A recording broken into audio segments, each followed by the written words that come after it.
Ready for your weekly tech fix? Want to know how technology sets us free? Well, get ready because here it comes. You're listening to Sovryn Tech with your host, entrepreneur and technophile Brian Sovryn. He's got a huge brain. And now, here's Brian. Here I am, Brian Sovryn, here for another episode of Sovryn Tech, episode 19. Can you believe it? The next week, that'll be episode 20. Give or take some specials that we've done, all of which have been great. Yes, welcome to Sovryn Tech. This is the show about science, technology, and how it can set you free, or often even just a discussion about science and technology and what the hell does it all mean. Anyway, just a reminder, this fall, there is a Liberty event coming up, which is called Keenvention. You can go to keenvention.info to find out about that, or you can look up Keenvention on Facebook. That's K-E-E-N Vention, as in a convention that's in Keene, New Hampshire, which is a place I've called home. And I will be a moderator there for a tech panel on what tech is doing for the Liberty movement, specifically within New Hampshire itself. And I think it'll be a great time. I think it's like $50 a ticket, but now there's even like an early bird special where it's less. I could be wrong about that though. But anyway, if you're interested in that, and if you want to see the golden stallion of the tech world doing his thing on stage, along with a great panel of guests, please, come check it out. So just got back, speaking of conventions, just back from a rendezvous in New York City. No, just kidding. But I was in New York City, a place I once called home as well. And that I was at Anarchy in NYC. And it was an interesting little event. So had some speakers there, had Adam Kokesh. I know I said that wrong.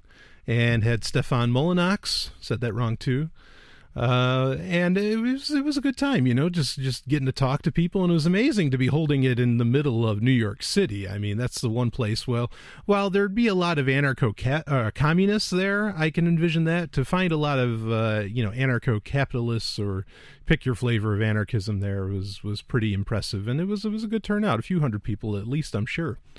So, and just had a wonderful time, went down there with the lovely and hyper-intelligent producer of Sovryn Tech. Stephanie Murphy was there, along with some other friends, and it was just a wonderful, wonderful time. So, and they already got the event up for next year, so if you want to check it out, I'll probably go next year too. New York City, I gotta say, has this... It has a very unique flavor to it. It has a very unique.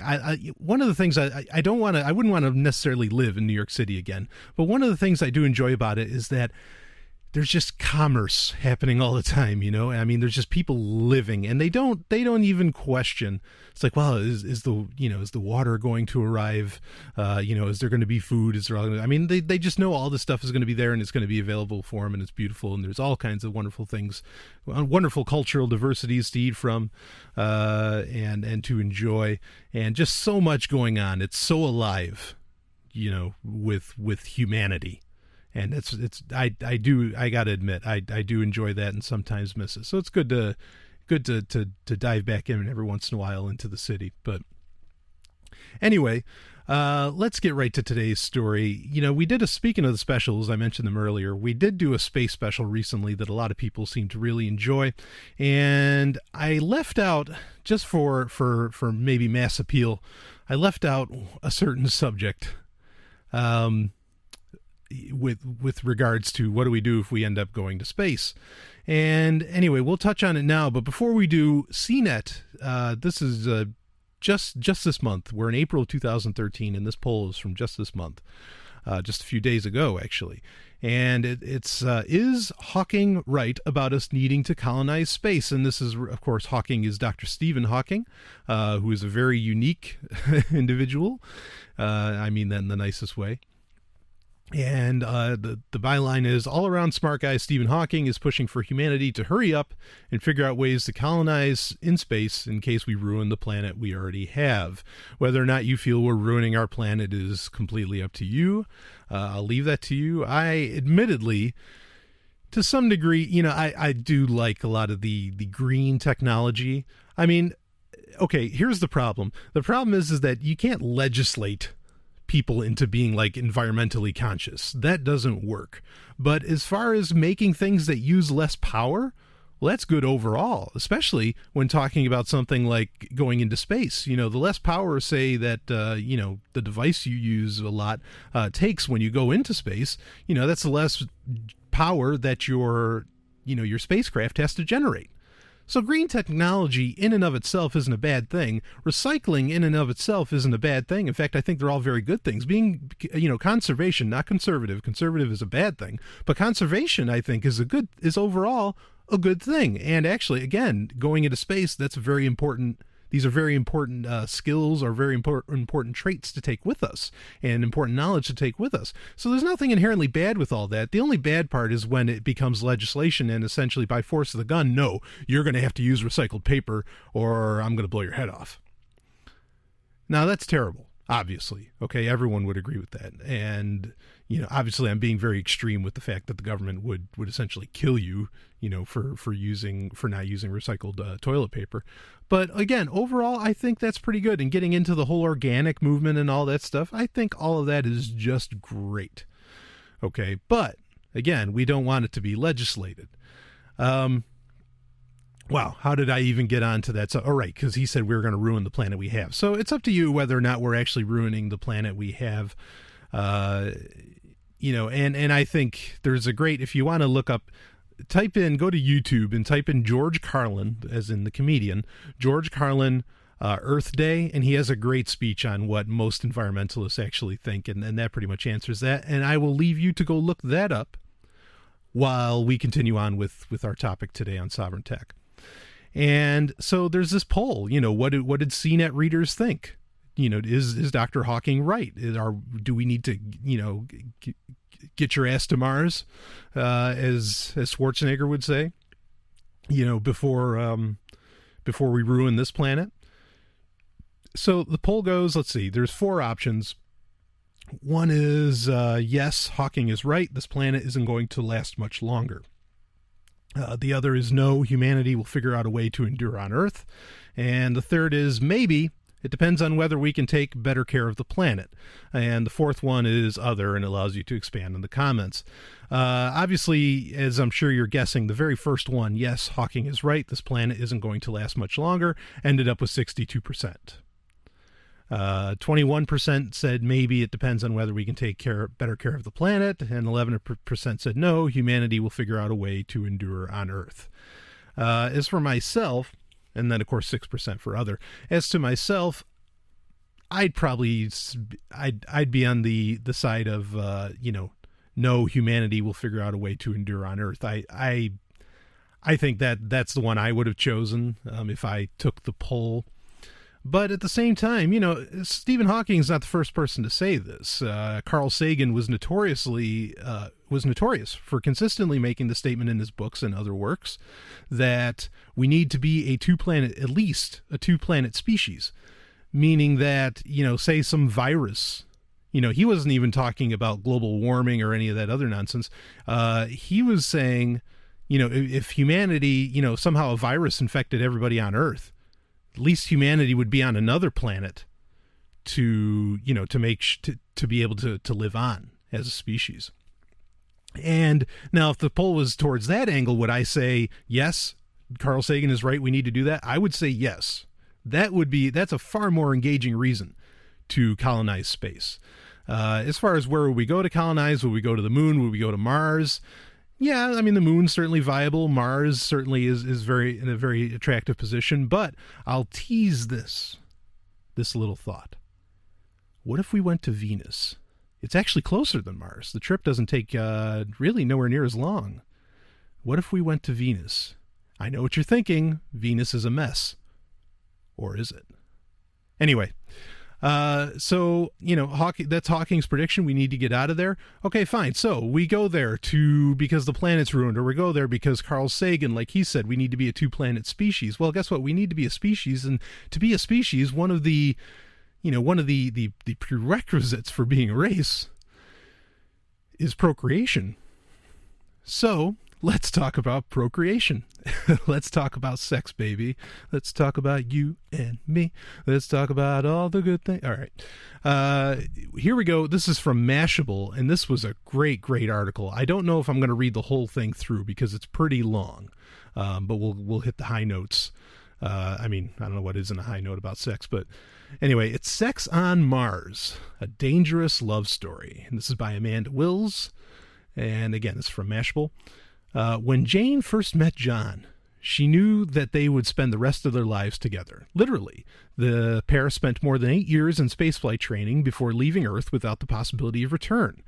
As members of the first Mars colony, which this is happening, we talked about it in the space special, but they're planning, there's Mars One, is planning, which is an organization, is planning on people going to Mars in 2023. They're calling it Mars 2023, and they want people on Mars to stay. They're not going to be able to come back on Mars 2020 in 2023. So this is in the works, folks. So that's what they mean by literally they're going to spend the rest of their life together. The pair spent more than 8 years without the possibility of return. As members of the first Mars colony, Jane and John naturally gravitated towards each other because they share the same future of an isolated life on a new planet. And as their mental bond grew, so did a fervent, passionate, physical urge for each other. Now they face an obstacle for which they never trained: sex on the red planet. Jane and John are fictional characters, but if a handful of Mars colonization projects have their way, their lives could be a reality in just 10 years. On the surface, this story sounds like the beginning of a wonderful extraterrestrial romance. However, there's a dark side. Having sex on Mars is unexplored and could potentially be life-threatening. Now, again, this will be in the show notes, this whole article. You can read the whole thing. It's very sexy. I enjoyed it. Well, it's kind of sexy. But I do want to point out real fast in that this is a topic they're saying, wait a minute, we don't know about having sex? This is kind of a crazy topic, okay? And I've only seen one documentary ever talk about it, and it was on the show called The Universe, and it was from season 3. I don't remember the exact episode, but I know it was season 3 of The Universe. There is actually an episode called Sex in Space, and it covers a ton of ground, and it's one of the only documentaries or even only piece of information that I've ever really seen that blatantly discussed, okay, hey, how are we gonna get it on when we leave the Earth? And it's a great question. And there's a lot of possibilities out there because NASA hasn't explored this, so it's been almost totally up to the private to private industry to come up with this. One of the things that you can find out about is the 2 suit, which is essentially it's a jumpsuit. This isn't like a pressurized thing or anything. It's just like, the jumpsuit, the flight suits they wear that you see guys on the International Space Station or in space shuttles wearing. It's one of those, but what this is it actually has Velcro, and you can unvelcro around your genitalia, and then you can attach through Velcro essentially, and maybe some straps to each other, and then in 0G, you can get it on, because that's the problem. Like, you start humping somebody and you're going to end up, pushing into who knows what, because there's no, inertia just goes forever. There's nothing for you to push against. So there's the 2 suit that would keep you together. You'd still have to hold on to some handles, I'm sure, if you're in zero gravity. Now, granted, what we're talking about is more about 0G, not necessarily on Mars, but we'll get back to that, because Mars does have relatively normal gravity.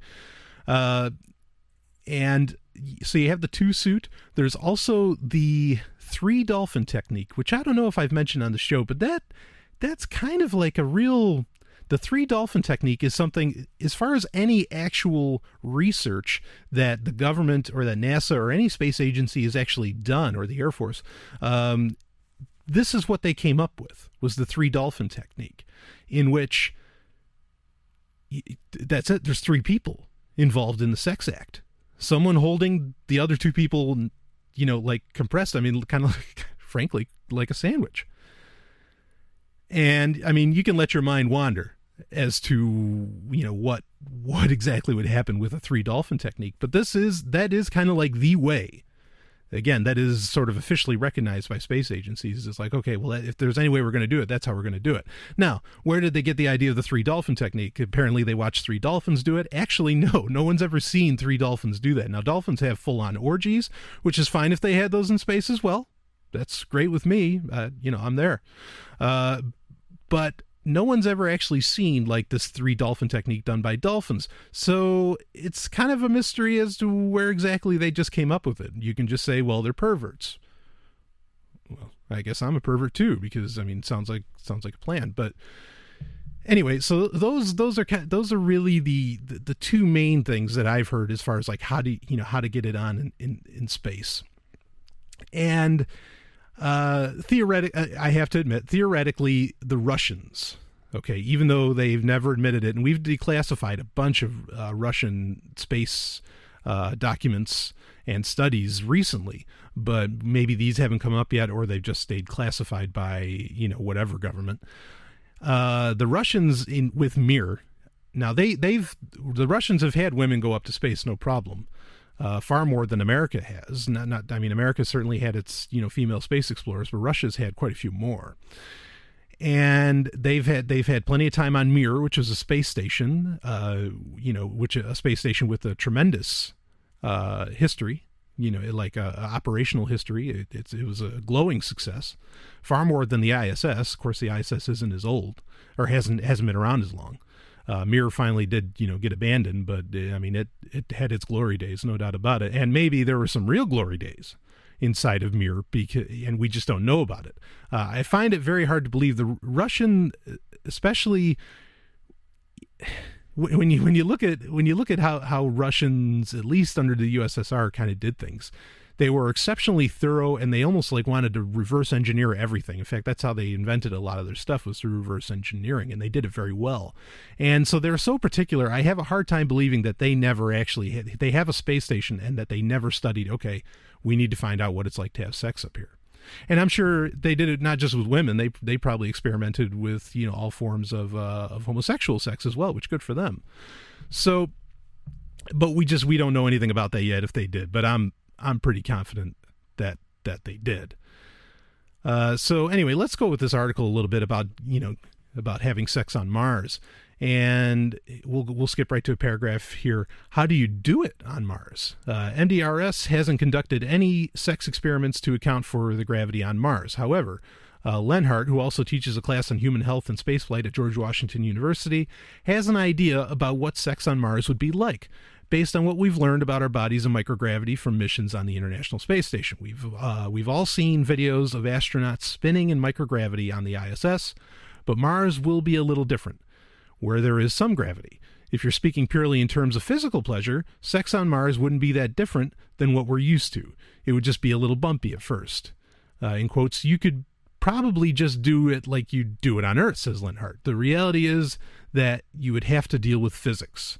Just like astronauts on the ISS, colonists wouldn't need to wear spacesuits inside their stations because the atmosphere would be as it is on Earth. So inside their stations, meaning like habitable domes, things of that nature that they would set up on space with oxygen in them and everything, so you could live kind of normal. The trickiest part of having sex in low gravity would be finding the most optimal way to remain in contact, because the two bodies would repel. It's kind of a misnomer in space because there is no down, Lenhart says, noting that astronauts on the ISS sleep in bags attached to the wall. In terms of positions, it would be more about staying in contact with each other. It isn't impossible, but it would be awkward. Keeping that close connection would be easier on Mars than in orbit because of the 40% gravity. It's not like the moon where you are bouncing up and down, but it will be lower than Earth, Lenhart says. Okay, so basically he was talking about, what I was talking about, in that somehow you got to stay in place. Like you mentioned on the ISS, the sleeping bags are like attached to the wall and like you're kind of zippered in, because it's a sleeping bag. But Mars's gravity is 40% that of Earth's. So, that raises some,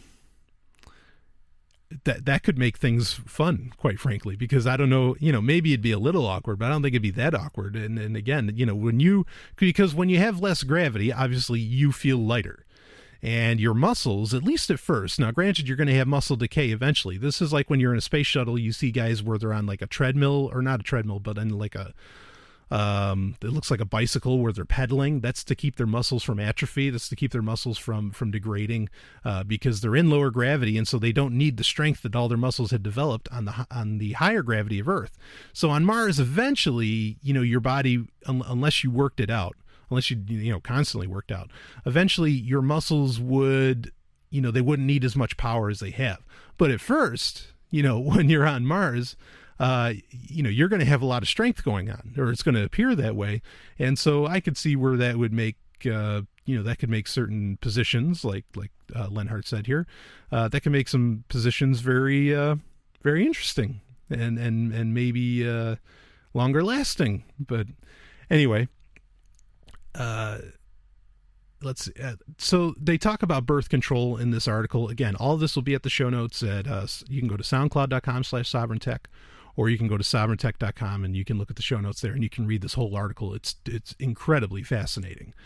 One of the things they talk about is birth control. Okay. We can't, and this is something that if we're colonizing space, this is something we have to consider.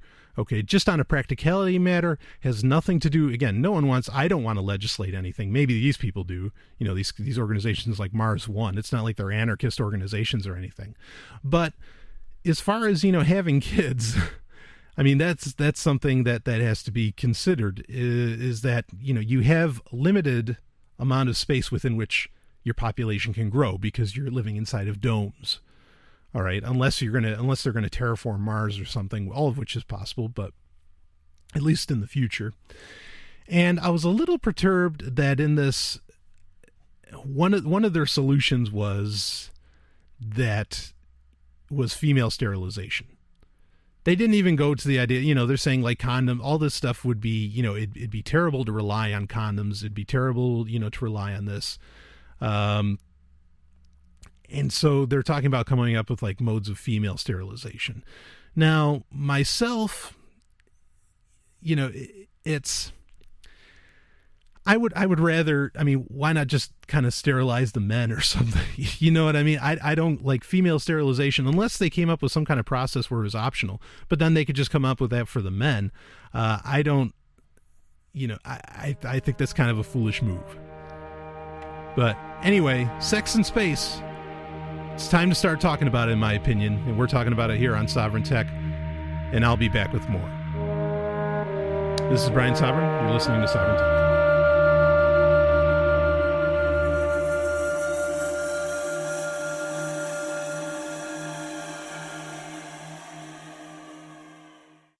Are you tired of people wasting away all their precious time? Then stop using the same social media as them. Google Plus is a centralized hub for all of your Google services, your ideas, and your passions. Google Plus has a much more international user base, as to where other forms of social media center around so-called developed nations that really don't do anything exciting in the first place. Google Plus has almost no spam and has very few cat pictures, pictures of police, or anything else government-related. Stop using Facebook. You have an alternative. Start using Google Plus today. Tech Roulette. You want to play? It is time for Tech Roulette, where I cover stories that get sent to me via email at sovereigntech@hush.ai, which is provided by Hushmail. Very good at them. Or you can get in touch with me at sovereigntech.com. There's on the right side of the page, there's Ask Brian Sovryn a question, and you can type in a question there, remain completely anonymous, and ask me the question. Or you can even ask it on the SoundCloud page, because you can... like per track, you can actually ask questions. Right at the moment that you hear something you want to ask me about, you can actually insert a comment on SoundCloud.com. Of course, now, in that case, you wouldn't be anonymous, and everybody could read it, not just me. But you could put the questions there if you wanted. So that's an option, too. Lots of ways to get in touch with me on the show. Or you could even find me on Google+. I love Google+. Okay, now there is a Sovereign Tech Google+ page. It's a gplus.to/sovereigntech.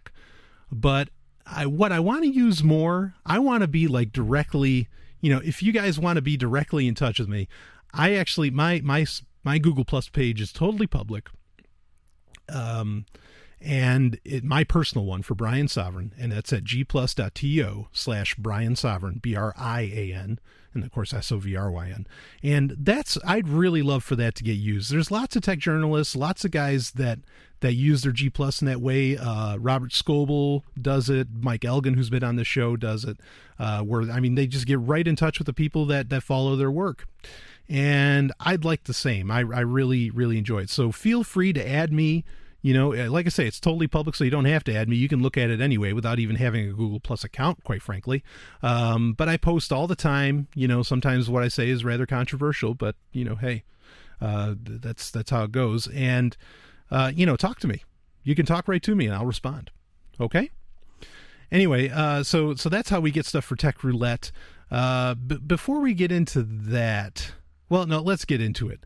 I think we're pretty much done with the sex and space stuff. If you want to know more about sex and space, or if there's a more particular topic you want to ask me about, then you can email me, and we'll do it for like the listener email section instead of Tech Roulette, because Tech Roulette's more for stories. Or if you had a story that you want me to cover about sex and you want me to give you an opinion, we'll do it for Tech Roulette. Your choice.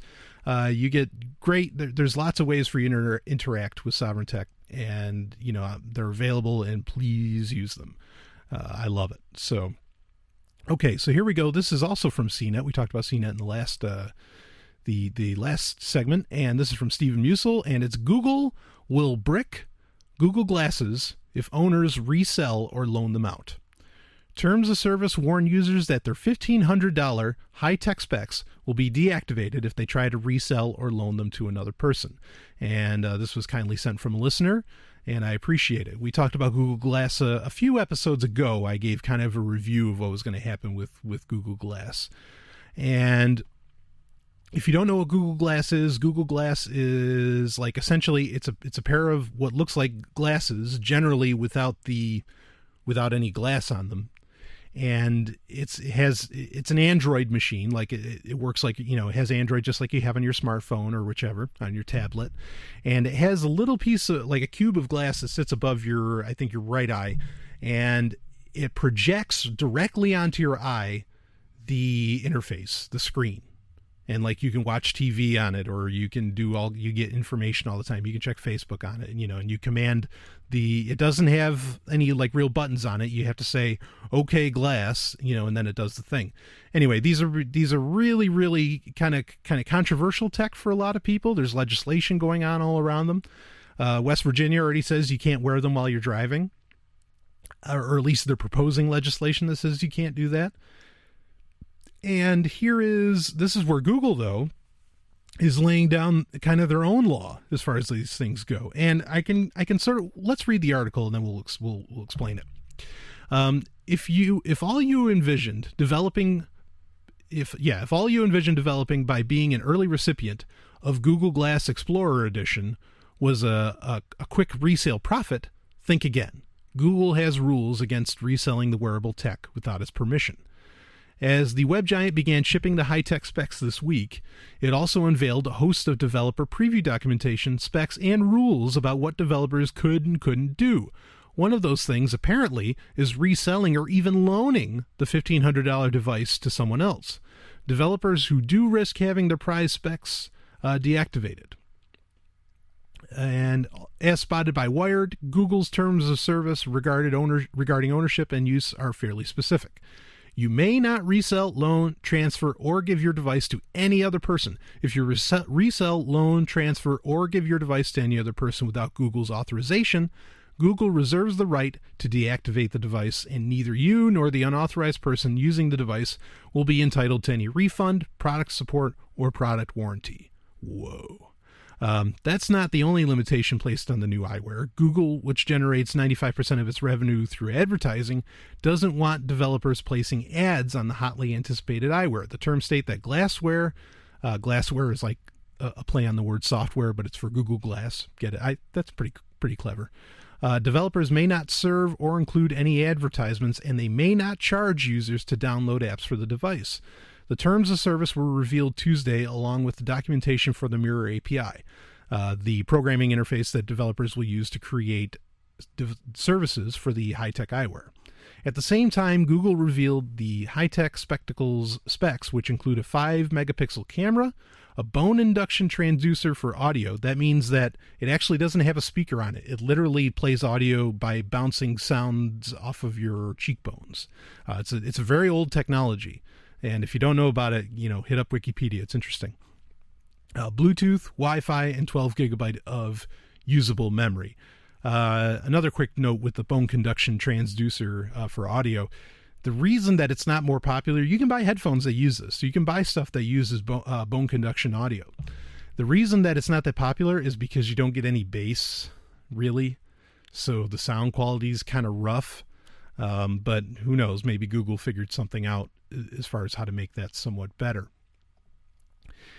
And so that's the story. I'm intrigued that now the Explorer edition that they're talking about that's out there, that's not necessarily to say you can't sell, because right now they're just talking about the Explorer edition, which is going out to developers and the first few hundred people or a couple thousand maybe that that are in line to get this Google Glass. And the Explorer edition also, interestingly, has sunglasses on it.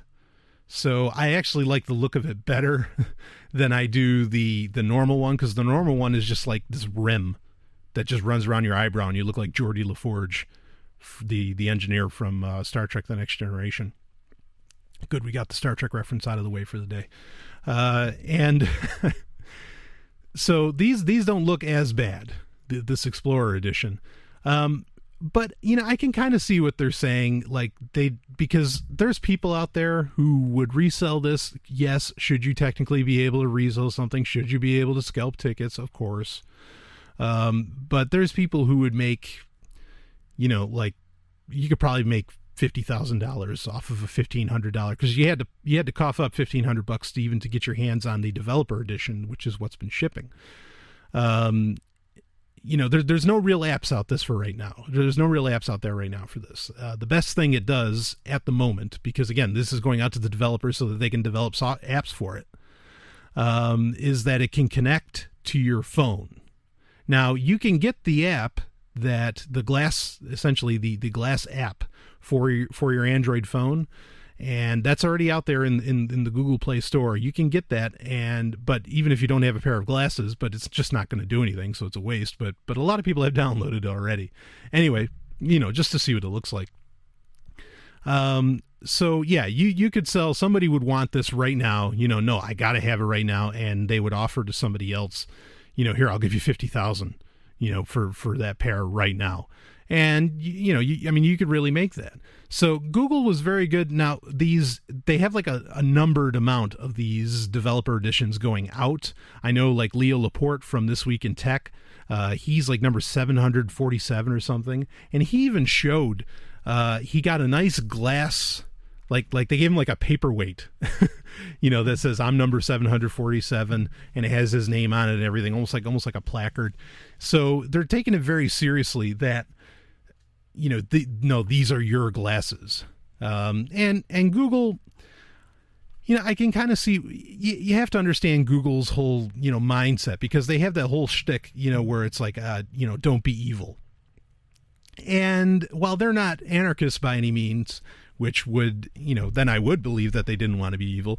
I can understand, their prospect where they're like, look, you don't need to be making a bunch of money off of this. That's not the point of these. People will be able to get theirs at a decent price at any time. So they probably think they're doing something good as far as that goes. I don't think they're just saying, look, I don't want you to make money. Of course they want you to make money. That's why they're putting out developer editions so that you can make software, you know what I mean, that'll work with it. Now, also though, the thing with that is that they don't want you to charge for the software, and you can't put advertisements in the software. Now, here's an area where, again, a company can call their shots on what they want on their product.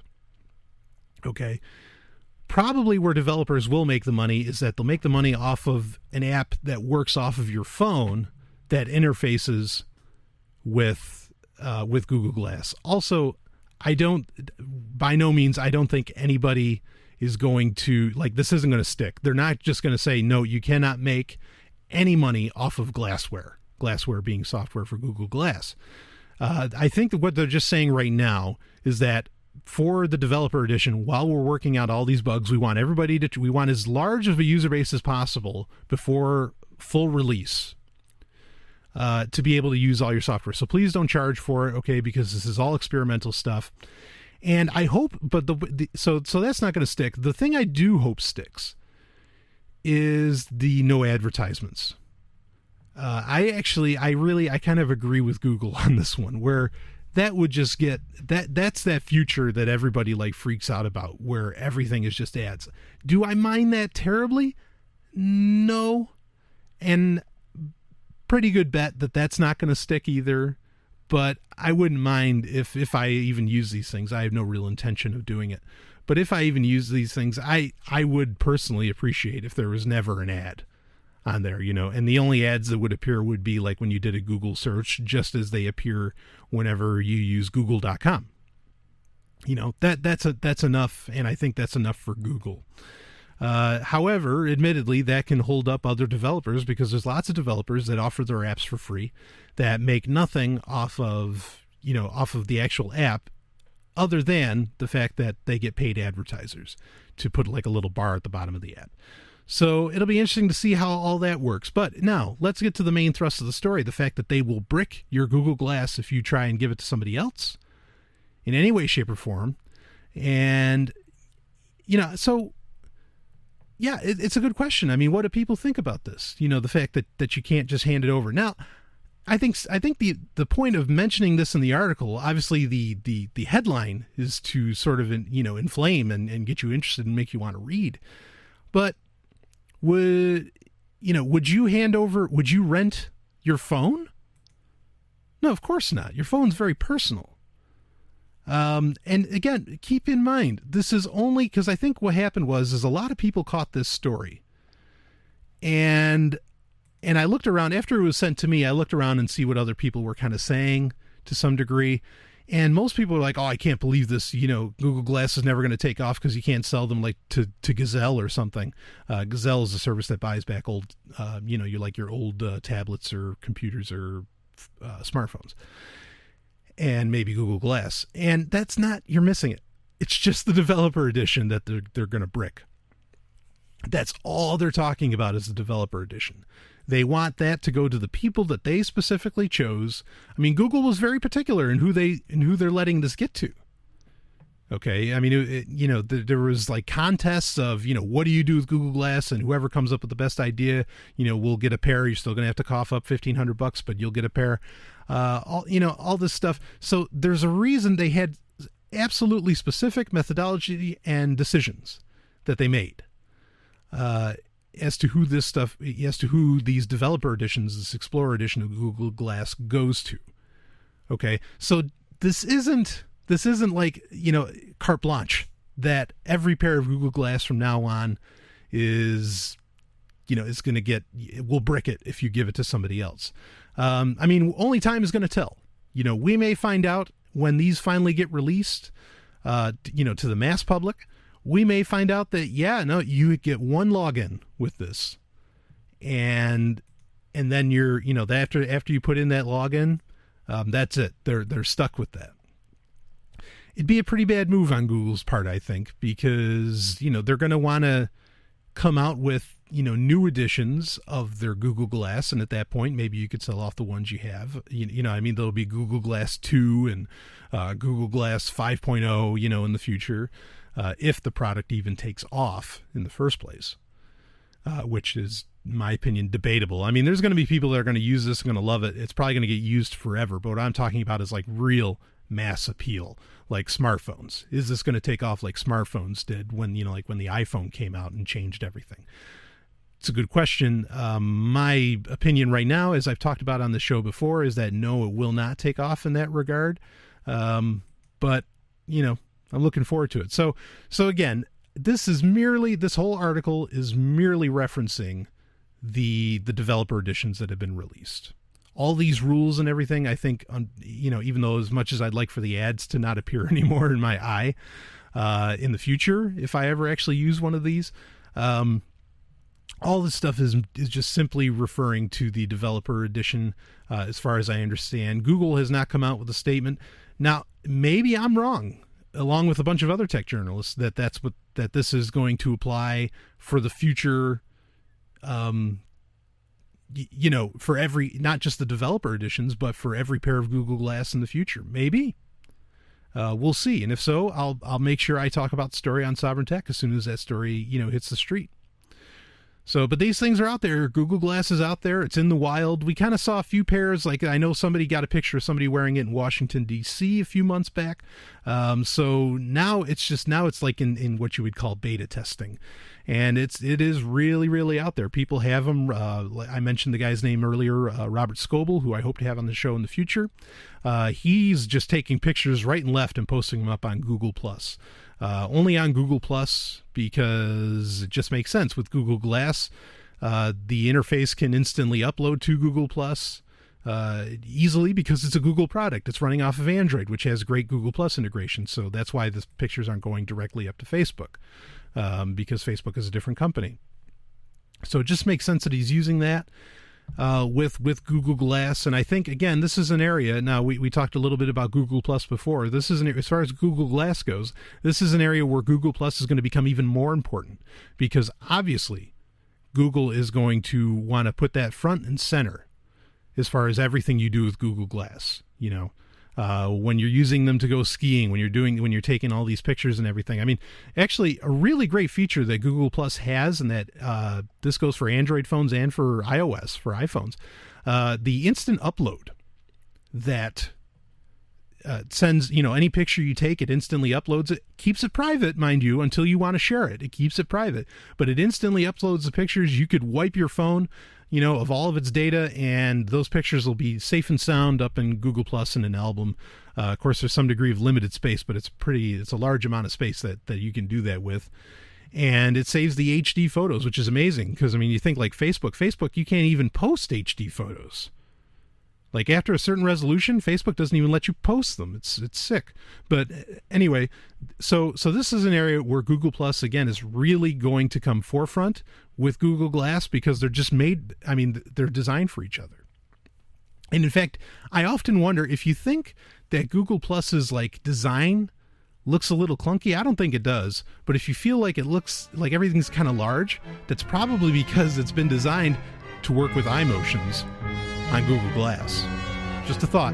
Anyway, we'll be back with more. This is Sovryn Tech, and I'm Brian Sovryn. Are you ready? I've never seen anyone so treated like a god in my life. Brian Sovryn as guest co-host tomorrow night, and so that should be a good show.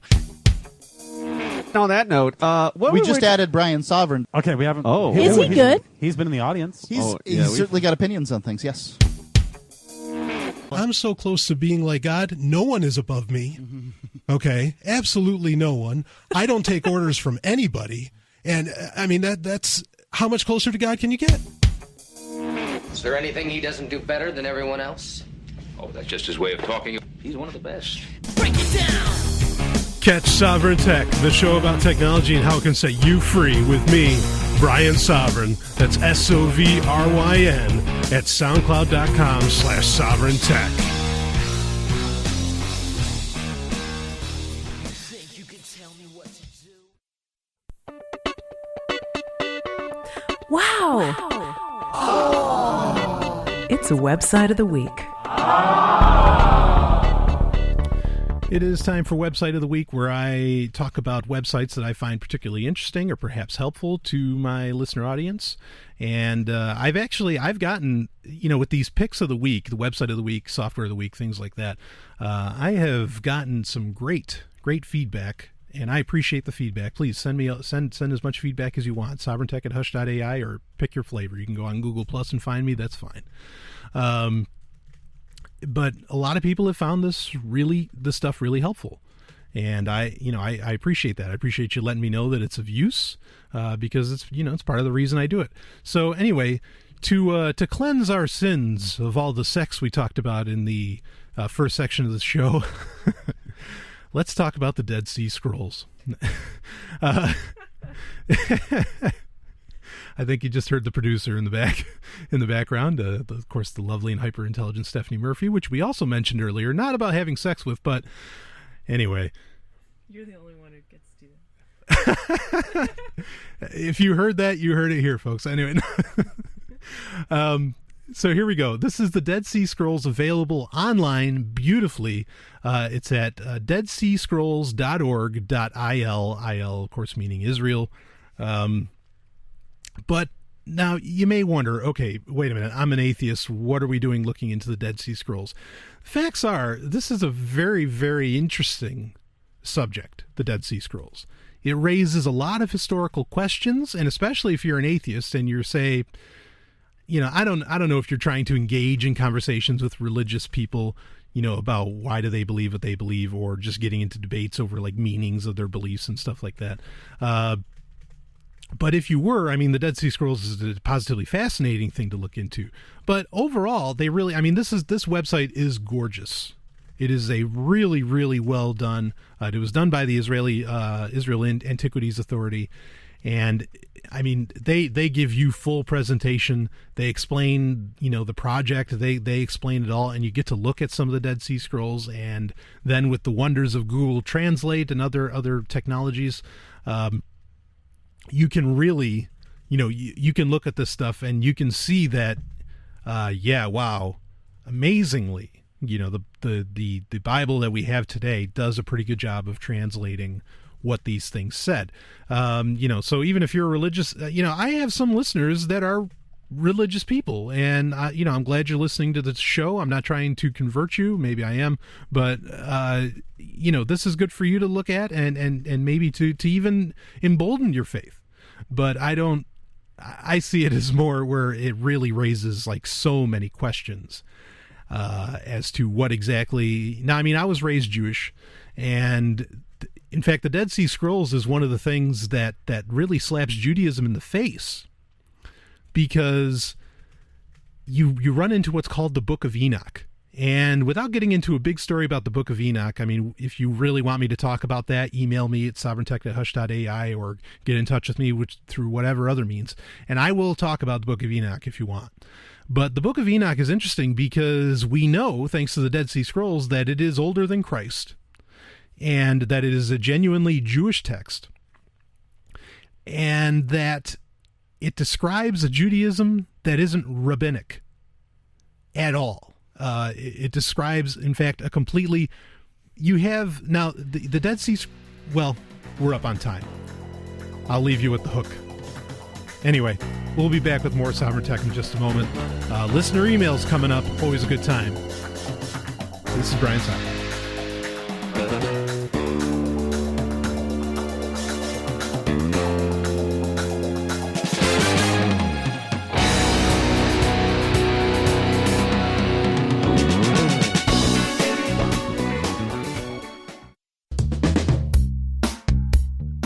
Time now for 90 Seconds on Sex with Dr. Paul. Now think about the emotions of anger, sadness, joy, and fear. Well, what do they have in common? Well, one thing is you can usually tell which one a person is feeling by looking at his or her face, but it's different with love. You usually can't tell if a person's feeling love by looking at his or her facial expression alone. Well, there appears to be at least 4 different kinds of love. One type is called passionate love. That's when you're head over heels in love with someone, and you got that walking on the clouds feeling when you see them or think about them. Another type of love is called companionate love, which is what you tend to feel for a long-term mate after the passionate love stage is gone. It's described as a feeling of calmness, comfort, and security. A third type of love is called maternal love, which is what a parent feels for a child. And a fourth kind is called unconditional love, which is what we might feel for someone who has a disability or is on radio. If you look at the brain scans of people who are feeling these different kinds of love, there will be a substantial overlap in the parts of the brain that light up. But you'd also see that each of these different types of love has its own unique neurological footprint, which means that each is its own unique, different feeling. For more, visit 90secondsonsex.com.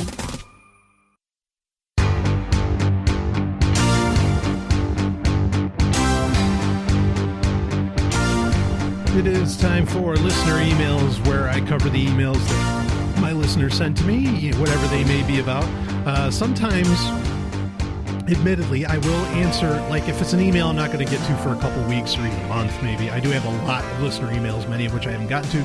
Please keep sending them. SovrynTech@HfzhP.ai. Get in touch with me through SovrynTech.com. There's an Ask Brian Sovryn a question there, link on the right side of the page that you can ask me about. You can talk to me on Google Plus and say, hey, keep me anonymous, but please, I would love for you to answer this question. Take your pick, how you want to get in touch with me, okay? And this one happens to be from the email, SovrynTech@HfzhP.ai. And so, again, I may answer these questions like immediately for you if you want an immediate answer, if it's like time sensitive. But and if you want, I can just leave it at that, and you don't want me to read it on the air, just tell me, please do not, don't read this on the show. I'm just curious. That's fine. But in this case, the listener did want me to mention it. I'll leave the listener anonymous. Other than, again, I will always, he or she is something that I can't, is a very hard thing to kind of keep anonymous. So bear in mind that the he and she will come up. And I do get a lot of emails from she's, which is great. I love that. That my show has a large female listener audience. I am a feminist, of course. So that makes me very happy. Anyway, this email is about VPNs, virtual private networks, which are a great thing. We've talked about it many times in the show. We've talked about good VPNs in the past, and we even had the 2013 security special, which had a great guest host on it, Christoph, a genuine hacker, no doubt about it. And he laid out some great stuff. You can find that at soundcloud.com/SovrynTech if you want to hear that, a lot of his security suggestions. And anyway, let's read the email. I have a question, or hi, Brian. I have a question maybe you'll have some thoughts on. I run a VPN service on all my personal computer tools, tablets, laptops, PCs, phones. But the issue I have is I want an always-on solution. Basically, I would like to obscure my actual connection location every time I'm connected with one of my devices. I would like to somehow tell each device to only allow connecting when working through VPN. This may seem a little weird, but I actually have a reason behind it. I travel a lot, and I like as few people to know where I am as possible. So, for example, I don't want the social networks knowing I'm in this or that country. For me, I think it's going to be complicated because I have iOS, Android, Windows, and Linux systems. Thanks. And, of course, he says, great show, and keep up the good work. Thank you, emailer, for the compliment. And this was one where I answered early on, and said, okay, this is, because he travels a lot. I saw it as kind of time sensitive, so I let him know. But now we'll talk about the answer on the air. Now, VPN, okay, again, virtual private network. What it does is it essentially fools whatever your internet connection is, be it, an Ethernet connection, wireless, if you're at McDonald's using the internet or something, which they have great internet, by and large. They actually don't block torrent ports, so that's great internet in my opinion. It lies. It tells a lie to that internet connection. However you're connecting to it, it says that you're somewhere else. Like if you were connecting in the United Kingdom, you could get a VPN that would say, well, actually, I'm connecting from Bulgaria. And the nice thing about that is then you could access sites that perhaps the United Kingdom was blocking. And this does occur. In the United States, there's torrent sites that you can't access. But if you're using a VPN, it tricks the connection into thinking, oh, no, this connection's coming from Uruguay. So we can just connect there. So we can go to this website and it's fine. So it's a good thing to have. And again, if you want some modicum of privacy, like this emailer wants, then yeah, also it's a very good thing to have. Now, what he's talking about is he wants an always-on solution, meaning that he doesn't want his iPhone or Android or computer, whatever, to somehow slip at some point and let out where he is. Do you get what I'm saying? He wants he wants it to always be anonymous. And he's right in that asking, is that tough? Yes, it is kind of tough to do.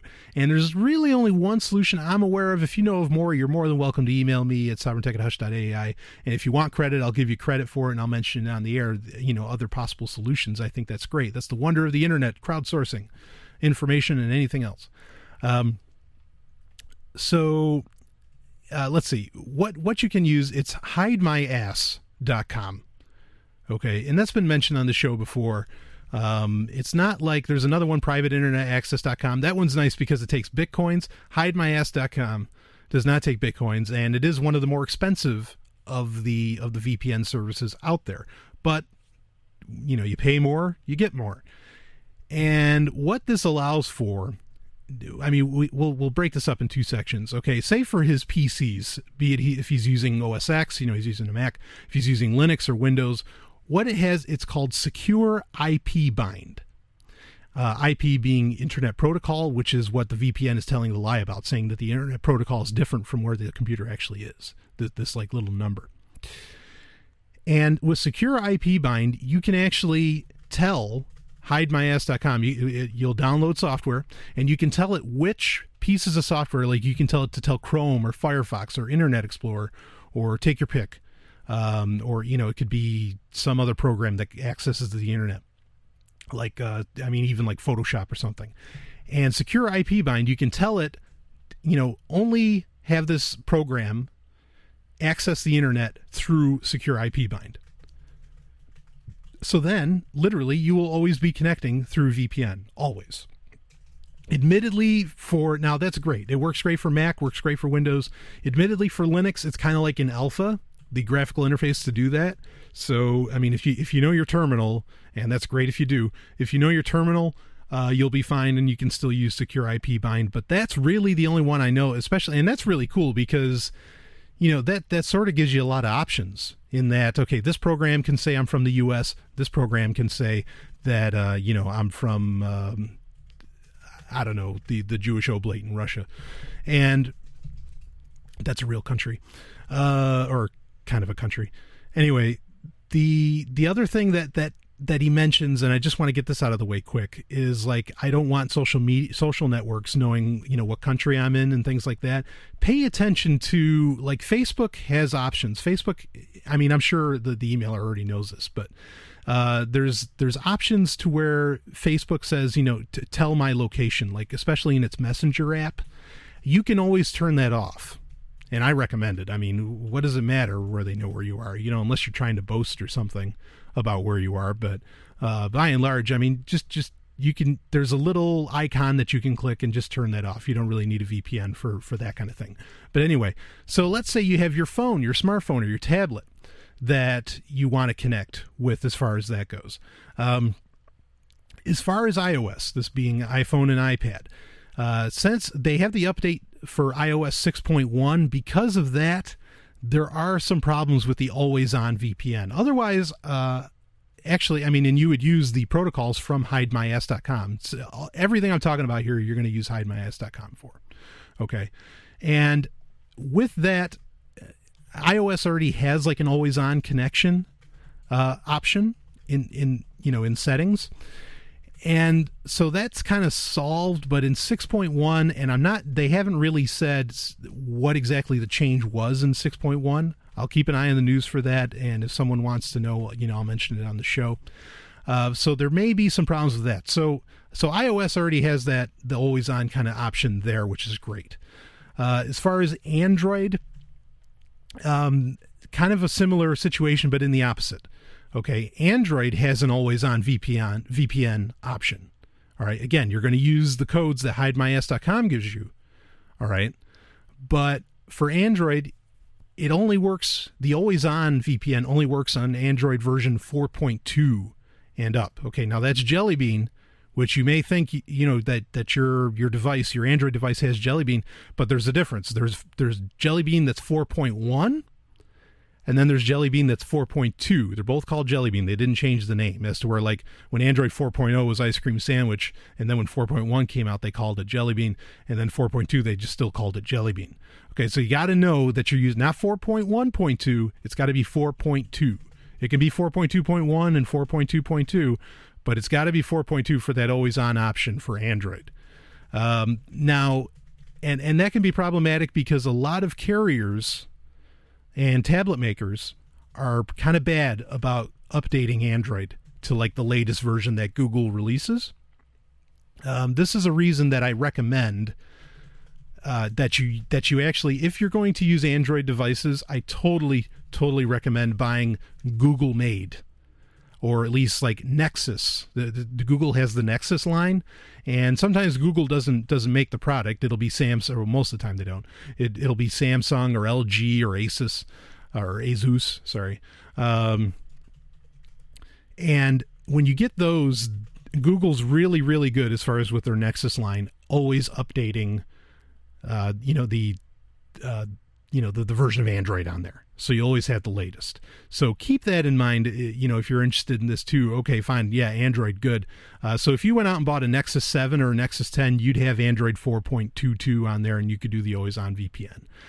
Or if you had a Galaxy Nexus phone or the Nexus Phone 4, or the Nexus 4 phone, sorry, that'll have that is already updated to Android 4.2 on pretty much every carrier in the world.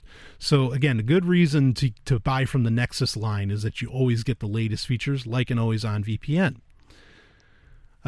So that pretty much covers I think that covers every operating system out there. But again, you are limited as to which VPN service to get, and that's HideMyAss.com. Now, HideMyAss.com, again, you're going to pay a premium. Okay, it's not necessarily the cheapest out there, and it doesn't take bitcoins like PrivateInternetAccess.com does. But they have servers in 60 some odd countries, I think. Maybe it's less. Maybe it's a little less than that. But they have servers in around 60 countries. I mean, so you're going to get a good, fast connection. That may have the most servers of any VPN I know of. Okay, and so bear in mind that to get that for VPN, a lot of people don't use virtual private networks because it can potentially slow down your internet, because it wants to access the servers of the protocol numbers that you're getting. Okay, like it wants to access HideMyAss.com servers. But if you have servers in that many countries, when you're traveling around the world or in America or wherever, you're going to still get pretty quick, internet access. Okay, so it's a great option for that alone. Not even to mention all the options that it gives you, like with secure IP bind. HideMyAss.com has other stuff too. They have like throwaway email addresses that you can create, which is pretty cool. Like you can use it to send off one email and then delete it, and you never have to worry about it. There's a million features that they offer. It may also, along with also, this sounds like an ad now, but along with also having the most servers around the world that I'm aware of, they also have like the most features to offer, and they're features that are relative to your anonymity. There's lots of VPN services that'll offer you a whole ton of features that have absolutely nothing to do with the reason that you're getting a VPN in the first place. But HideMyAss.com has plenty of them, and VPNs again are a good thing. Like this emailer wanted. I wanted to be, I don't want social networks knowing where I am. I'm a traveler a lot, and I just want to be relatively anonymous, all of which makes, there's nothing nefarious about that. That's wonderful. So good thing to have in those cases. Good thing to have for other reasons too, especially if you download it. This is Sovryn Tech, and I'll be back with more.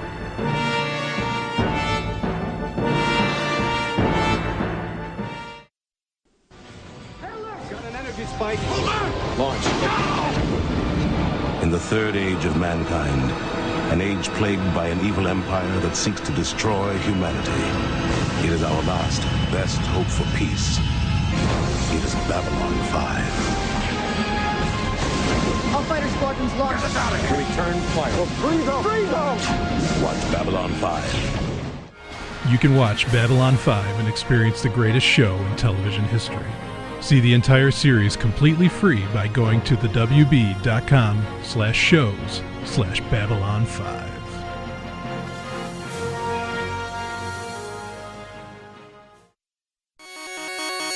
Software of the Week. It is time for Software of the Week, where we cover various pieces of software that I find useful or even interesting. Excuse me. And this, actually, let me have a sip of Darjeeling for a second. Wonderful. Okay. So the Software of the Week this week is actually... I actually had a listener email where someone said, what's the best OS out there, operating system, okay? And the answer kind of came down as like either Windows 7 or Linux, like Ubuntu or Fedora. And I neglected to mention something that I love and that I'm very excited about and that I really hope takes off. And that's ChomeOS. And what ChomeOS is, it's made by Google, obviously, and it's put on their devices called Chromebooks, which are computers that run ChromeOS. And ChromeOS, it is based off of Linux, but it is unique in and of itself. Its relation to Linux to any other kind of Linux is kind of nil. It's mainly, it's just like, the Chrome web browser. It's the Chrome web browser made into an OS, essentially. And it works really, really well. In fact, Here's the interesting thing. Now, this story is from Engadget, and this is from March of 2013. And there's a hacker. Well, let's read the story. Google's Onium, challenge, which is followed a familiar pattern in its first 2 years, with white hat hackers invariably finding Chrome vulnerability and prompting a round of patches that ultimately made the software stronger. For the Chrome OS focused Onium 3, this is an event where hackers come and they try to crack into Windows or Mac OS, OS X or Linux or something. There's been a slight hiccup. There were no hacks to patch. Despite Google offering a total of 3.14159 million in bounties, which is funny because that's pi, entrants couldn't demonstrate a working exploit on the Series 550 target machine. That's a Chromebook, the Series 5 by Samsung. That may be a testament to Google's steady security improvements, but it doesn't help discover what holes are left. We'd add that a few were left unscathed at the own to own or pwn to own, begins with a P. I always say own, but I guess it's pwn, whatever. Competition running in tandem, the regular Chrome browser, Firefox, and Internet Explorer all came tumbling down, and Safari may have escaped only because contestants didn't register in advance. Even so, the Chrome OS results may have Chromebook Pixel owners feeling better about their purchases. So here it is, Chrome OS. Okay, again, this is all it is kind of a web browser. I mean, you can do writing. You can't do any serious audio editing, or you can't do any video editing within it, not like real video editing, but you can pretty much do anything else. And it's a great operating system. It works offline, and people always say, well, Chrome OS always has to be online. No, it does not.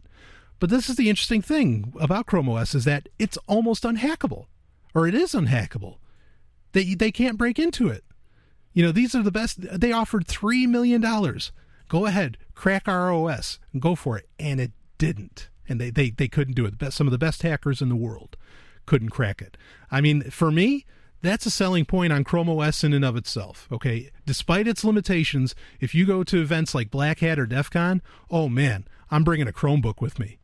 I mean, just hands down, because that way I can still do all the stuff. I can access the various wireless the various networks there, and I can do it with relative security. So now again, this is the Chrome OS. Like they said, the Chrome browser got cracked, by hackers, but Chrome OS itself was untouched. And I think that's amazing. So if you're looking for a nice, secure computer, or even a very easy computer to use, there's nothing easier than Chrome OS, believe me. But again, it comes with its limitations. Check out Chromebooks, or they have Chrome boxes, which are desktop versions of it. But check it out. I mean, again, unbeatable by the hackers, Chrome OS. We'll be back with more.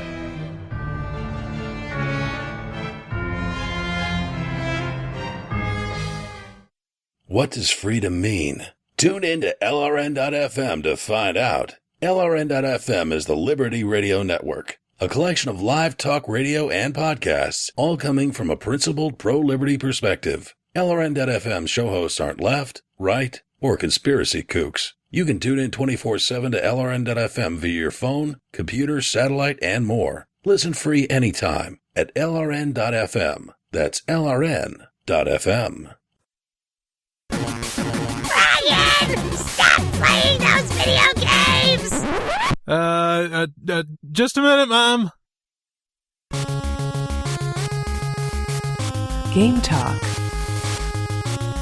It is time for Game Talk, one of my favorite sections of the show, where we discuss video games and sometimes how they relate to liberty or sometimes how they're just damned fun. And, I mean, isn't liberty about being happy? So video games make you happy? There you go. There's your connection. This is an interesting story. It's from April 2013, and it's Microsoft's latest social media headache. And this is from Social Media Today, which is a really cool website. If you want to learn how to use various forms of social media, including LinkedIn and Google+, not just the big two, quote-unquote, Twitter and Facebook, check them out at socialmediatoday.com. But this is a story by Adam Chapman, and it's Microsoft's latest social media headache.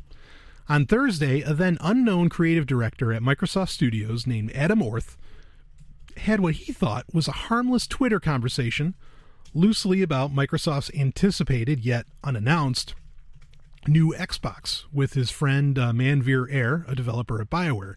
Now, actually, the new Xbox they just had an official announcement in, I believe it's May 21st is when Microsoft's going to hold an event where they're going to unveil the thing, supposedly. Anyway, he spoke candidly, informally, and briefly. By Friday, a Reddit user named Mr. Will4466 discovered the conversation and posted an excerpt of it to a gaming section of Reddit with 3 million subscribers. And let's see, we'll read the Twitter thing here. This is Adam Orth, the guy they're talking about. Sorry, I don't get the drama around having an always-on console. Every device now is always on. That's the world we live in. And then hashtag deal with it.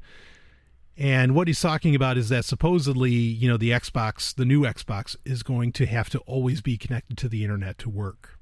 It's very controversial. A lot of people are really mad about it, very much up in arms, quote unquote, over the fact that they have to just, again, for the Xbox to work, for you to play a single game, it has to have an always on connection, which is funny because gamers complained about Steam wanting an always-on connection. And in fact, Steam changed it to where, okay, no, you've got to set the Steam software to offline, but then you can play your games offline, or at least some of them.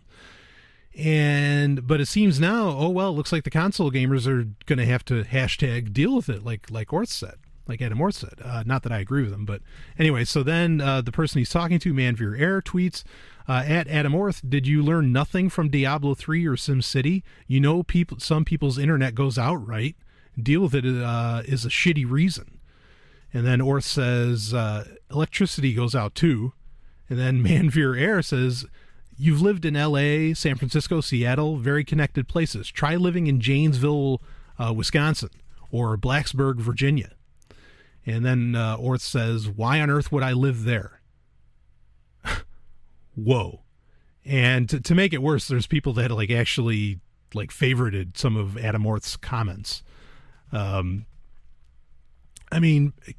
callous in and of itself. Maybe he was just kidding around. No one really knows. But yeah, he just if you don't live in a big city, he just made fun of you. Saying why, what are you doing living there?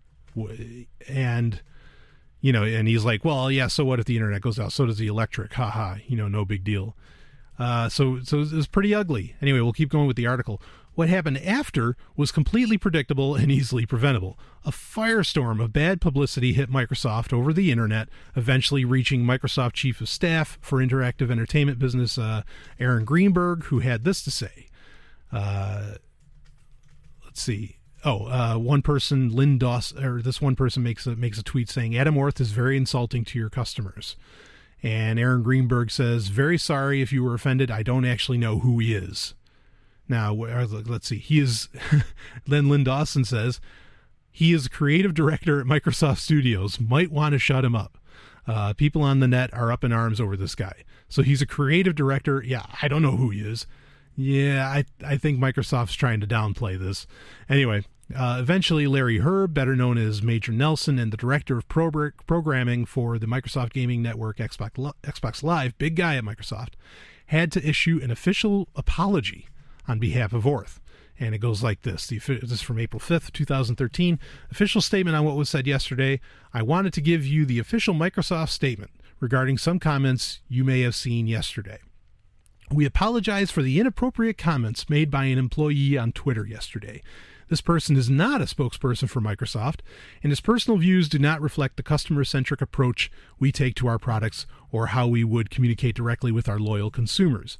We are very sorry if this offended anyone. However, we have not made any announcements about our product roadmap and have no further comment on this matter. As frequent readers of my blog know, the moment we have news about our products, I will be sharing all details I can. Larry Herb. And Larry's actually a pretty nice guy. I've seen him speak before, and I think he's a genuine guy. I mean, he's an authentic guy. And, you know, when he's speaking, I imagine the guy even has a nickname, Major Nelson. I mean, I imagine he got his job. He's one of the rare people in customer relations that is a really authentic person. So, you know, he was apologizing for Orth, but he wasn't like apologizing for, yeah, sorry guys, you know, we're screwing everybody that has crappy internet connections.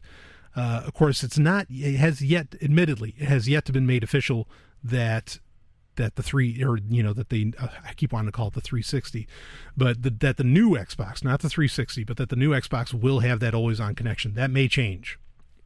So we'll see. Let's see. Air actually defended Orth and claimed that he was trolling him with some of the more derisive comments. So this is the guy originally that Orth was talking to. Orth apologized and locked his Twitter account before it was open, probably praying that he'd fade back into obscurity. Logic would dictate that if you're prone to making stupid comments, you should protect your tweets. Unfortunately, that same stupidity will probably prevent you from protecting your tweets before it's too late, as what happened with Orth. Social media gaffes will always happen, but they'll always be avoidable, even in a company the size of Microsoft. No doubt that they had a whole book of social media policies already in place, but you don't run a fire drill once and assume everyone will remember what to do.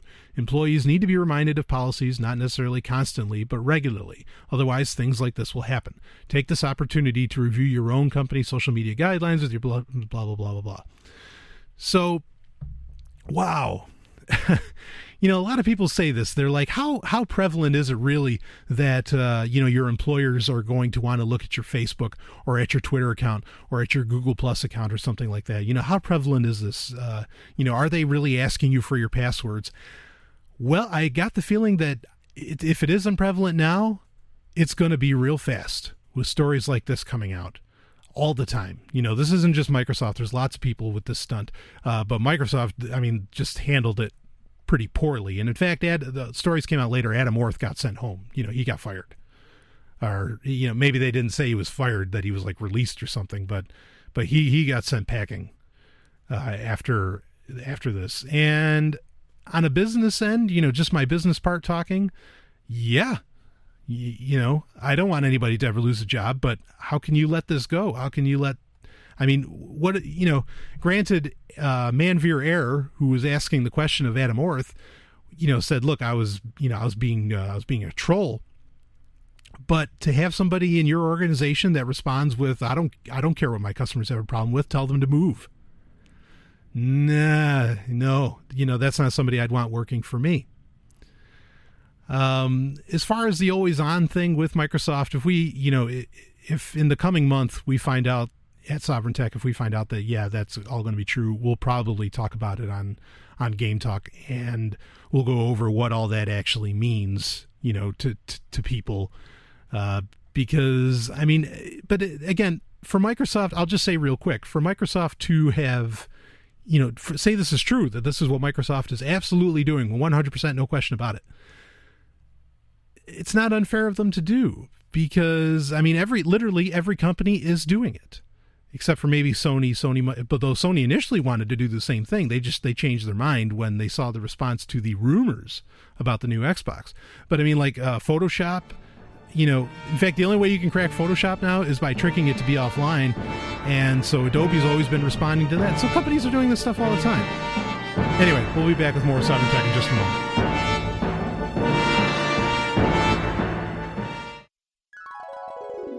Are you searching for a mouthwatering, all-natural, sweet and sticky treat?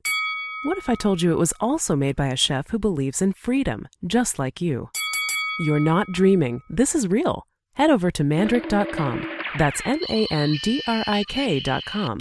There you'll find George's famous baklava in classic and dark chocolate flavors. To those with special health needs, George's famous baklava also has a treat for you.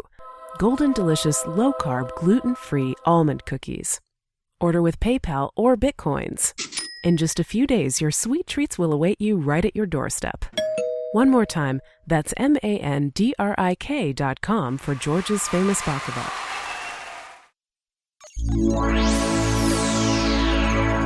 Hacker Stories. It is time for Hacker Stories, where we cover stories that discuss some of the heroes on planet Earth that are still roaming and that are hackers, be it white hat, black hat, gray hat. Honestly, I think all of them are heroes. Just some of them have better press than others. That's not to say, now I've gotten emails from some people saying it's like, sometimes these black hat hackers do really terrible things. Sure, but then, yeah, does that occur at times? Yeah, I suppose no question about it. It kind of does. But at the same time, even out of the bad things that can kind of happen with what black hat hackers come up with,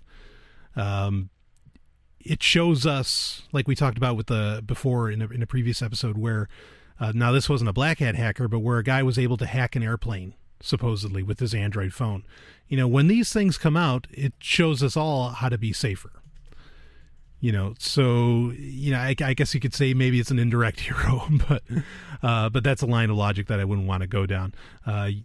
Some hackers work for the government. Now I suppose those would be bad guys if they're supporting, government action with their hacking abilities. But I wouldn't necessarily call them hackers. I would just call them CIA agents. Anyway, this is a great, great story. This happened just this week. This is April 2013. And I'll try to keep from just bursting into absolute laughter in the middle of this. But this is from the RT, and it's AP, that's the Associated Press, AP Twitter account hacked. Quote unquote, explosions at White House, tweet crashes the Dow. What does this all mean? All right, we'll go right into the story. A hacker compromised the main Twitter account for the Associated Press on Tuesday, creating momentary chaos across the world by inaccurately posting that U.S. President Barack Obama was injured by an explosion in the White House. Obviously, I never want anybody injured. Let's just get that clear. Anyway, just after 1 p.m. Eastern Standard Time, a message sent by the account @AP, that's the Associated Press Twitter account, read, quote unquote, breaking, 2 explosions in the White House, and Barack Obama is injured. And you can find this in the show notes. There's a picture of the tweet. They got it. Journalists inside the White House at the time of the tweet quickly refuted the claim and reported that no blast had been felt at 1600 Pennsylvania Avenue. The AP announced from a separate account moments later that the initial tweet was not true and that hackers wrote and published the incorrect claim. The @AP Twitter account has been suspended after it was hacked. The tweet about an attack on the White House was false, the news agency announced. White House spokesman Jay Carney went on the air moments later to confirm that the president had not been harmed by any reported explosion. The president is fine, Carney said. I was just with him. Immediately after the fake tweet went live, both the Dow Jones Industrial Average and the S&P 500 took drastic nosedives before quickly rebounding. Okay. All right. Again, I don't want, not even the president of the United States, I don't want anybody being injured. I don't want the White House to have explosions. I don't want any violence whatsoever. But, oh man, is this one the best? It's the goof of all time. It's the, I don't even know what words to put into it. And to think, we'll read a little more from the story here, but to think that hackers can control the stock market now. I look at what this did. In fact, it's all, well, let's finish up the story and then we'll talk a little bit more. immediately after the fake tweet went live, they both nosedive. The Syrian Electronic Army is taking credit, that's a hacker group, for the compromise, but have yet to substantiate their claims. Just days earlier, though, Twitter suspended that group's main account after they took responsibility for hacking at 60 Minutes, 48 Hours, and CBS Denver, so they've been hacking a lot of news organizations. 3 accounts all registered to CBS News. And with Tuesday's hack, whoever is responsible again targeted multiple accounts. The Associated Press has confirmed that their @AP mobile account has been compromised as well. Mike Baker, an Olympia, Washington-based reporter for AP, says on Twitter that his company's main account was hacked less than an hour after some of us received an impressively disguised phishing email. According to a report published Tuesday in the New York Times, a spokesperson for AP also confirms that malware has infected a number of the company's computers in recent days.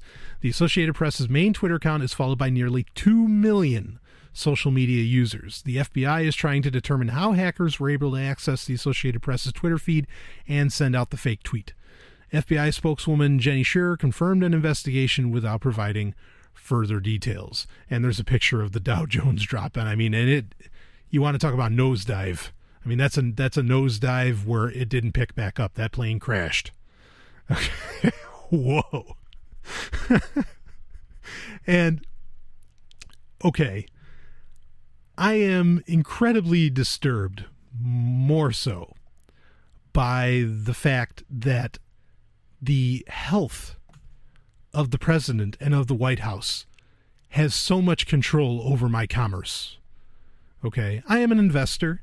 I don't, mess so much with the Dow. I'm much more of a NASDAQ guy. Some people theorize that one affects the other, whatever, fine. But anyway, I am terribly disturbed, again, that somehow, like that worries me. I understand the relationship between government and the stock market. I really do. Okay, because a lot of people, I've heard some people, some liberty-minded people make the claim that, well, when I play the stock market, I just bet against the government. I don't know how they make any money, because the government's guaranteed money, and betting on government contracts, especially military contracts in the stock market, is one of the easiest ways to make plenty of money on the stock market. So now, is that the reason why it nosedives? Because the government money might stop flowing to some of these companies? Maybe. But again, that's very disturbing to me that, that they're so interrelated. That as an investor myself, I'm not comfortable with that, because in my actions in, say, moving to New Hampshire as part of the Free State Project, in my actions in making this very podcast that is designed to promote freedom and to promote a stateless society, partly through the help of science and technology, the idea that my way of living could be severely affected by the lack of a state is obviously disconcerting. Okay.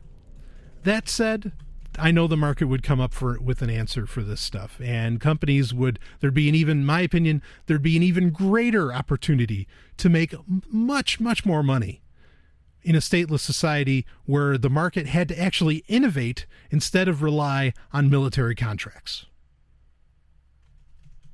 So that's really, that's why I still, as disturbed as I am by the interrelation, that's why I can still laugh at how, no matter what Homeland Security does, no matter how many countries the United States military is in, that some guys from Syria could hack a news Twitter website and crash the stock market. I mean, that is incredible. And there's a lot to take away from this story as far as look at the interrelationship of social media with how the world operates, like literally how the world operates. I mean, the Dow Jones is very important. The S&P 500, Standard & Poor's is not that big a deal. But there's lots of people making their living off of that. I mean, look at that. And it makes you wonder. You talk about this story, and then you talk about Microsoft, and when we were talking about in Game Talk in the last segment, this Twitter stuff's powerful. Sorry, it's just this Twitter stuff that sounds so unknowledgeable. But I gotta wonder, is this how you can end the Fed? Just like take over all the news Twitter sites or, Twitter accounts and just post a bunch of stuff that like every government building has suddenly lost power. And, I don't like that they used violent, like they made kind of a violent joke about it. I really don't care for that at all. But, is this a way to finally really get rid of the dollar? Or like maybe we could do a bunch of tweets and say, hey, everybody's accepting Bitcoin now. And then everybody becomes a millionaire because Bitcoin's huge. Well, anyway, incredible story. This is Sovryn Tech. We'll be right back. Oh, yeah. This is Stephanie Murphy, Sovryn Tech producer. You may know me from this show, but did you know that I have my own podcast? It's called Pork Therapy. Pork Therapy is a bit different from other shows.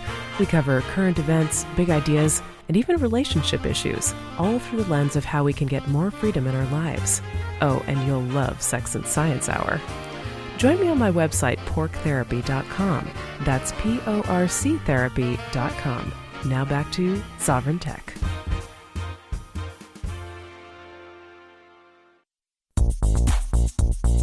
Hey, what are you doing? I can't believe I caught you again. Jesus doesn't approve of this little habit of yours. I know, baby, I know it's wrong, but it feels so right. Well, it ain't. But I've been doing it since I was 12 years old. It's nothing but a sinful perversion of nature, if you ask me. But, baby, I don't ever want to stop looking at tech websites, new gadgets, video games, software, or any of that stuff. Well, then I'm leaving. Okay. Bye. Pick of the week. It is time for Pick of the Week, where I get to cover whatever I want to cover. It could be software, hardware, some product, movies, television shows, books, music, comics, could be anything. And actually, at some point or other, it's been all of the above. But this week, I want to talk about a movie. Not just a movie, but kind of the movie. And what do I mean by that, the movie? Is this The Kiss from, the early 1900s, which was, anyway, if you don't know about The Kiss, it's a great thing to hit up on Wikipedia. It's kind of the first film, and it's two people kissing. And, it's like 20 seconds long, but that's the first thing that they ever filmed, which is interesting because I think that was really making a statement. Again, The Kiss is not my pick of the week, but just real quick, I think that's making a powerful statement in that what did somebody want to film for? They wanted to film to see some lovemaking. So bravo. Great. It's like, what was it, that book by Nancy Friday, The Secret Garden, where I think in the introduction of it, she says that, sex is like the, it's the pinnacle, or it's the starting point of all creativity. And, I agree. But anyway, so let's talk about some creativity. Let's talk about what I said, the movie. And I love, obviously, if you haven't gathered this yet from the show, I love science fiction. I like fantasy too, not so much, but I love science fiction. And there is a movie that came out about 60 years ago that was really the archetype for every science fiction movie and television show and book ever since. And this is from 1956, and don't worry, it's in color. The movie is called Forbidden Planet. Great title for a movie to begin with, Forbidden, and a lot of people will recognize, like the cover art to the poster from the movie, because it has Robbie the robot, which is a very famous robot that was built in. It was one of the most expensive set pieces, or whatever you want to call it, creatures ever built. It was at the time in 1956. I believe it cost around $150,000 to build Robbie the robot. And I mean, again, this is 60 years ago, $150,000. That's huge. By inflation, I'm sure that's a few million today. Very popular robot, was used in another film, The Invisible Boy. It was also used often by Rod Serling for his show, The Twilight Zone. Great, incredible television show.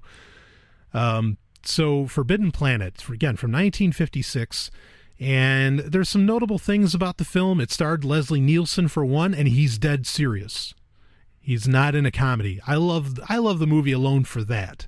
While Leslie Nielsen is a genuinely hilarious guy, and I've gone to the movies and I saw Spy Hard, I've seen all those movies, I've watched Police Squad, Naked Gun, Don't Worry, I know his, and of course Airplane, I know his comedic repertoire is phenomenal.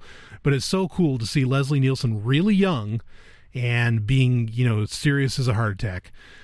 And so you've got Leslie Nielsen in it, you got Robbie the Robot, no other really huge names, at least ones that have gone down in history, like Anne Francis is kind of a big deal, Walter Pidgeon, but it's the important thing about this film is not the actors, it's not even really Robbie the Robot. It's also well known for, it's the first movie to ever have a completely electronic score, as in soundtrack. The soundtrack was completely done, using electronic instruments as compared. So, there's no violins here. It's all electronics, which was very unique at its time. And it's kind of a haunting, interesting soundtrack. It may not stand out to you entirely with any bombast, but it is unique in that, it was the first of its kind.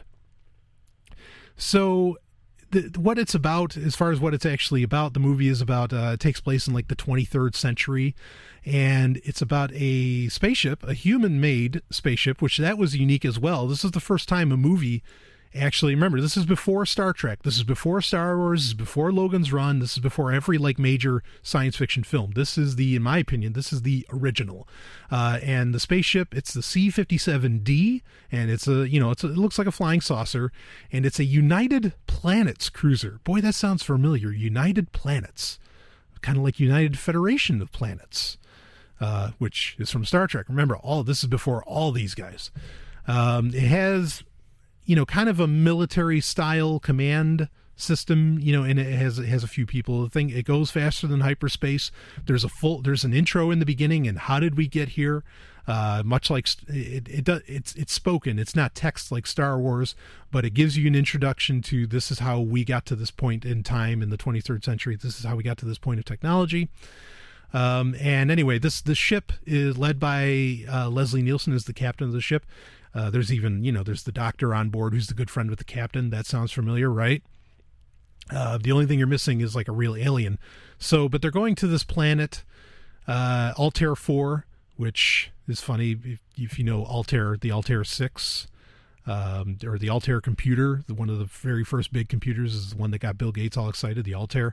That all comes from this movie. So much history, so much real history, or real technological history, and so much science fiction history all comes from this movie. This is the focal point, the nexus, if you will, of science fiction and of, again, a lot of technological advancements, more so than Star Trek. A lot of people give credit to Star Trek, and it's due, but so much came from this and people don't know about it. And it's still perfectly enjoyable to watch today. No question about it. You can sit down, you can get the Blu-ray. I have the Blu-ray. You can pick up the Blu-ray, and you can sit down, and the movie looks great, sounds great, plays great. The dialogue's good, casting's good, everything's good. The effects still look pretty good for what they are, because they were animated. And so they are still, and because a lot of the effects were done by drawn animation, they can still look really imaginative. And they're not hindered by, because that's what they did before CGI. People would use animation, like literally drawn animation, and that allowed for the combination of animation and real live action, allowed for the impossible. And so a lot of movies that use that trick, that technology, still hold up pretty well, because it looks fantastical. Okay, so Forbidden Planet's still very, very watchable. Anyway, so this ship lands, and then, they get this warning from the last person that lives on that planet saying, don't come down here. If you come down here, I'm not going to be held responsible for what happens to your ship or your crew. And they said, no, we got to come down anyway. We're under orders. And so they land, and then they find out, they meet this doctor, Dr. Morbius, who tells them all about, this planet once had this race called the Krell, and the Krell were, in our terms, they don't use these terms in the movies, but the Krell were transhumanists, and they tried to upload essentially their brains. They were incredibly advanced. You never get a good look at what the Krell actually look like. and there's this monster that starts attacking the ship and everything. I don't want to give everything away, but the Krell were uploading their brains into a giant machine, like a computer, and they were going to sort of live virtually. And then, I mean, the story's great. The story's way ahead of its time too. And I'm sure somebody is going to email me and say, "Oh, I see it was predictive programming. They're getting us ready for the transhumanist future of the New World Order," and whatever. If you feel that way, then you feel that way. But it's a great movie. Like I said, very enjoyable. All the effects are still solid. The science is actually pretty good. Which is rare in science fiction, oddly enough, is that the science kind of holds up. Like when the ship travels by hyperdrive, and when they want to slow down, they have to actually go into these devices that look exactly like, and I guarantee you Gene Roddenberry, took the idea from this, because Gene Roddenberry didn't have a whole lot of actual original ideas. That looks like a transporter. They look just like the transporter pads, and the guys will step into it. And what they do is it kind of puts them in a field that allows the relativity, or that changes their relative speed to to the ship slowing down from hyperdrive. Okay. So the science is actually better than Star Trek. Because as to where Star Trek, it just, we just get out of warp drive, and there's an inertial dampening field or whatever that essentially keeps us from being affected by space-time relativity.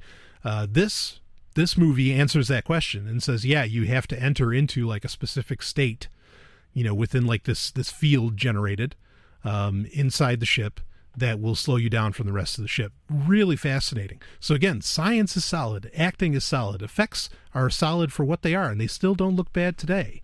And there's a million other things. There's Babylon 5, the greatest television show in history, not just science fiction, took a ton from this. And in fact, they admitted it. A lot of the product designers said, we took the Great Machine from Epsilon 3, we based it totally on what was in Forbidden Planet.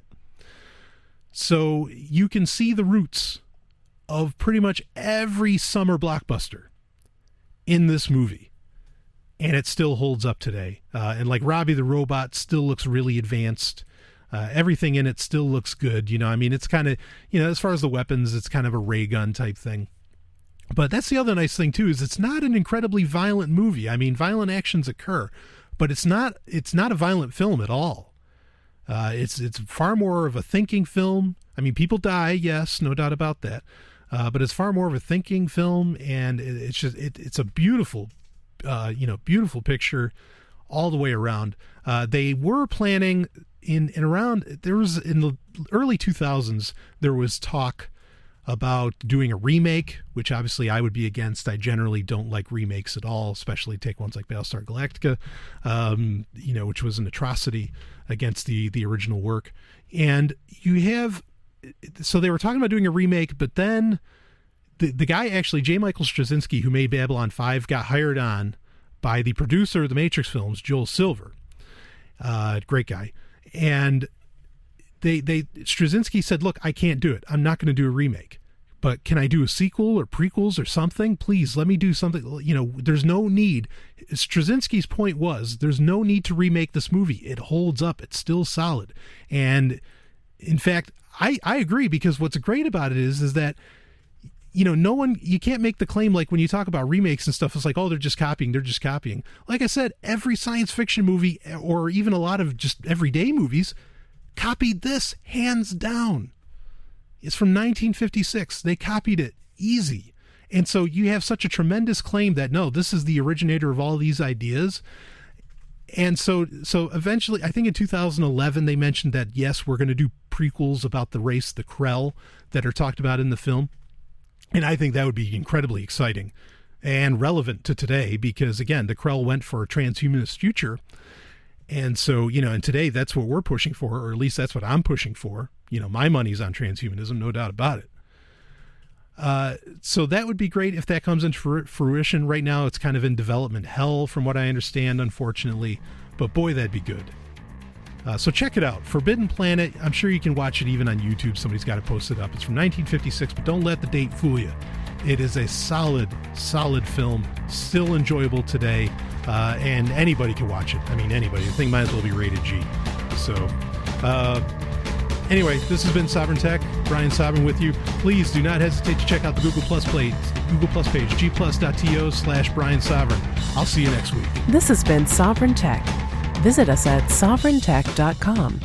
That's SOVRYN tech.com. There you can connect with us, see more of what you've heard on today's show, and catch our podcast feed. Sovryn Tech is open source. We encourage you to share. Later, nerds.